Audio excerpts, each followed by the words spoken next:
ഫ്രാൻസിലെ കത്തോലിക്ക സ്കൂളുകളുടെ നടത്തിപ്പിൽ പരിശോധനയുമായി ഫ്രഞ്ച് ഭരണകൂടം. റിപ്പോർട്ട് പുറത്തുവിട്ട് general secretariat for Catholic education മുന്നറിയിപ്പുകൾ ഇല്ലാതെ ക്ലാസ് മുറികളിൽ പരിശോധന നടത്തുന്നത് സ്കൂളുകളുടെ സ്വാഭാവിക പ്രവർത്തനങ്ങളെ ബാധിക്കുന്നതായി സ്കൂൾ മാനേജ്മെന്റുകൾ.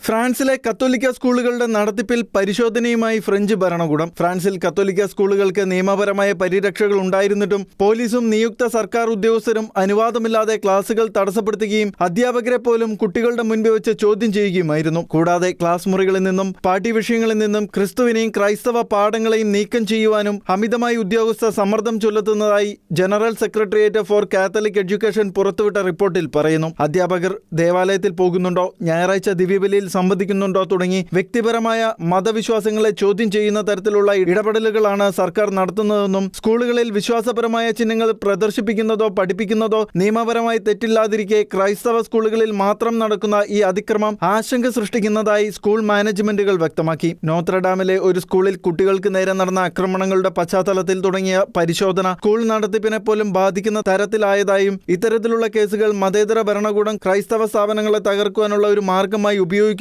സ്കൂൾ പ്രിൻസിപ്പൽ പറഞ്ഞു. 1789 ഫ്രഞ്ച് വിപ്ലവം മുതൽ രാജ്യത്ത് ഭരണകൂടവും സഭയും തമ്മിലുള്ള ബന്ധം നൂറ്റാണ്ടുകളായി വഷളായിക്കൊണ്ടിരിക്കുകയാണ്. International desk, ഷെഖേന news.